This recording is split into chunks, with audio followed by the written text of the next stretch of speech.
In the U.S., over 165,000 pounds of cocaine will be sold this year, which will be distributed to 3.5 million users.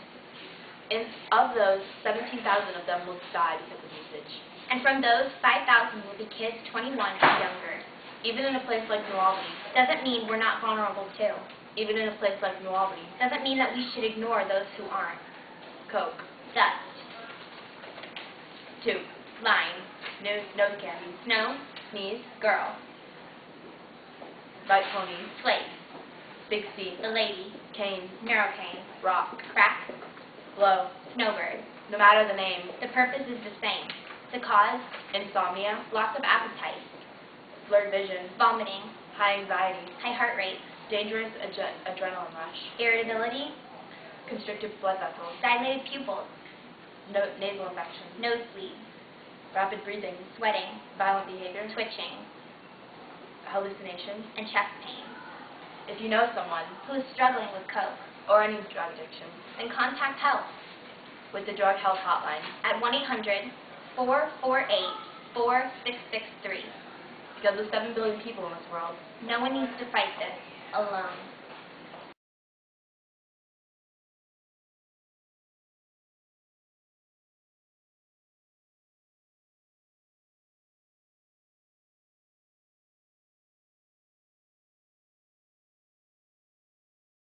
How long have you been on cocaine? Quite some time actually. Yeah, I started when I was really young. I mean, I never had parents around and nothing like that. I mean, when I was younger, I was a very confused child when I was younger. Right? I mean, I thought I was a boy all the way up till I was 7. That was a fateful night when I found out I was definitely a girl. I don't remember much of my reaction, but I know my uncle was dead now. Right? We don't really talk about it in my family. It's kind of forbidden. To talk about it. I told her all my deepest secrets, all the way up till I was 15. And I learned she didn't speak a speck of English, not one bit of English, not a bit. So she didn't know anything what I was saying. It was kind of depressing because I told her everything. But yeah, so I started using, I got mixed in with what people call the raw crowd. I started it's the fun crowd, right? It's the potty crowd. But it was my first band actually, known as The Explosion, on the west side of the west wing of the Beauty and the Beast castle. Quite a mouthful actually. But we had Have you ever thought about finding any help for your addiction? It's not, I don't need help, right? It's not an addiction. It's like, I mean, you eat food every day, right? Are you nodding? Yeah, you know your head, yes. But that's not an addiction. That's something you need. And I don't even know if I need it. It's just, I mean, like, it's like my big toe. If I didn't have a big toe, people would be like, why don't you have a big toe, right? It would just be awkward because I couldn't wear flip-flops. They'd be constantly sliding off. It'd be a little weird if I didn't have a big toe. So, I mean, that's how cocaine is for me, right?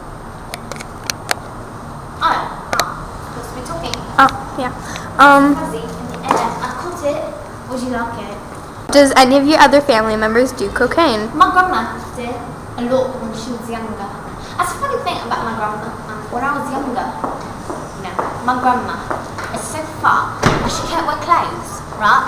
I mean, like, she is so fat, they don't make clothes that she can fit in, so she has to go completely naked all the time.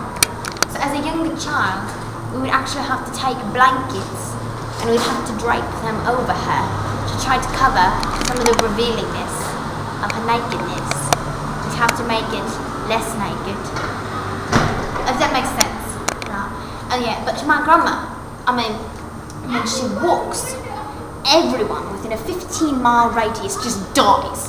I mean, they just fall over and they are dead. Like, videotape the dead man. They're just dead. They are not alive no more.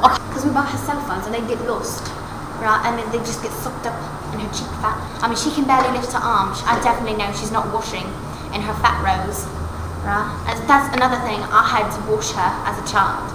That's very disturbing for a child to have to wash a naked fat lady. Thought of any career options? This is my career. But in the future, I've actually thought about being a famous YouTuber, right?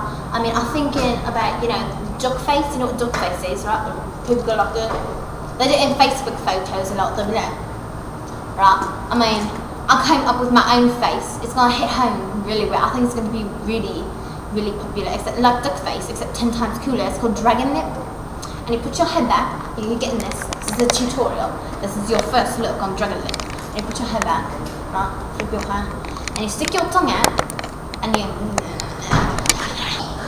get some wing action in there.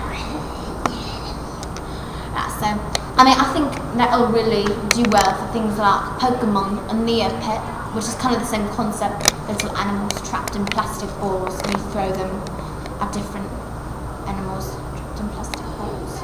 But yeah, I think that'll be really resourceful for movies like Pokemon and stuff like that. In the future, after the YouTube, I'm thinking about doing a company, right? And it's called Pure Beat Butt Naked, and it's about embracing your nakedness, because I am really big on accepting who you are. It's about accepting yourself, right?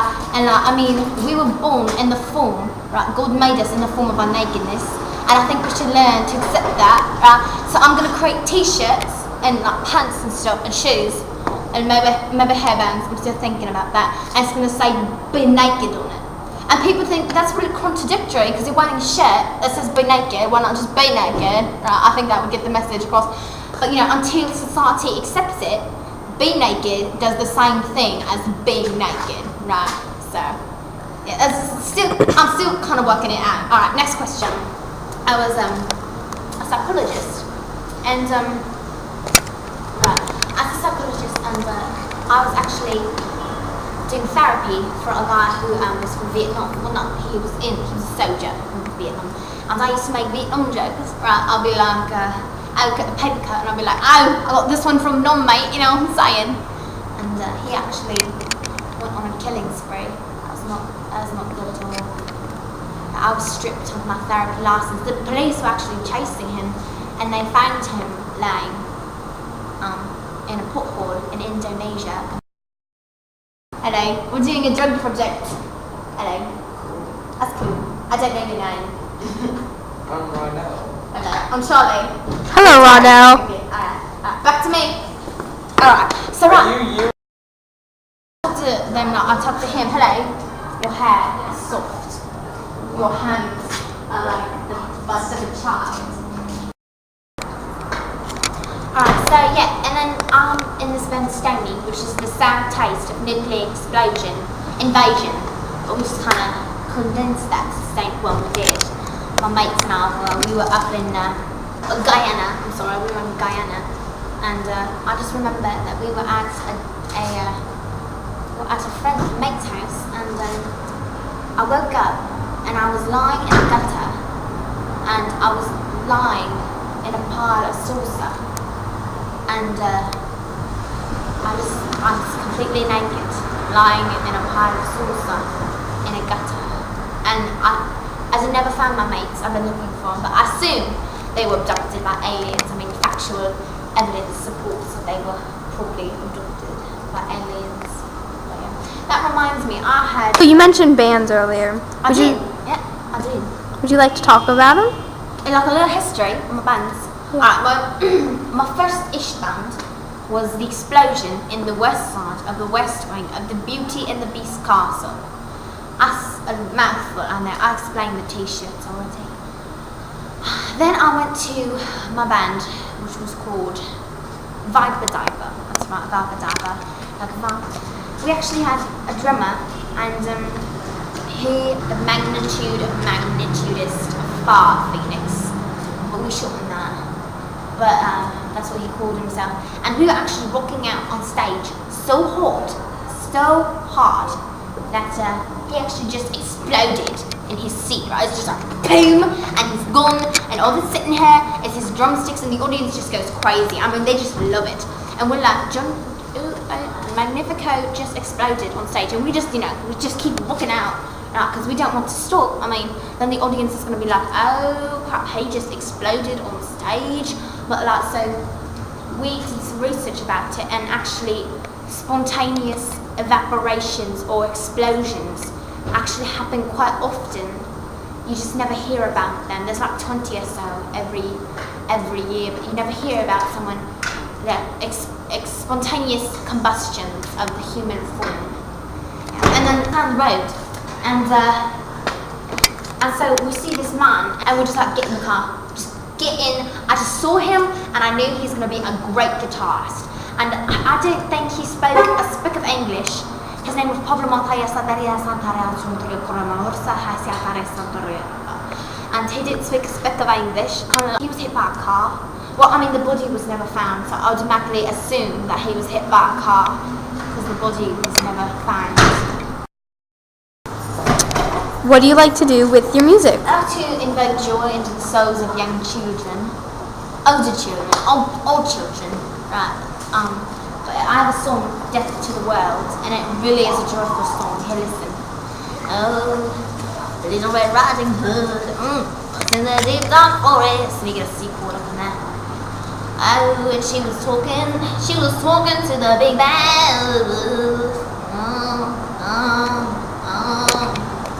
It goes on like that, for a little while, like that, for like 5 or 10 minutes, something like that, and then you go into, oh, little Red Riding Hood said, eat my strawberry flavoured biscuit, shove it in your mouth and you'll lock it, oh, singing death to the world and you'll lock it, oh yeah, death to the world and you'll lock it. And you lock it. Then some opera singers come in and they're kind of like, dance to the world, and you lock it, and you lock it. And you get some dancing up in here like this, and you get a little bit of the this going on, and the this, and the this, and you get the bring it around town all up in there.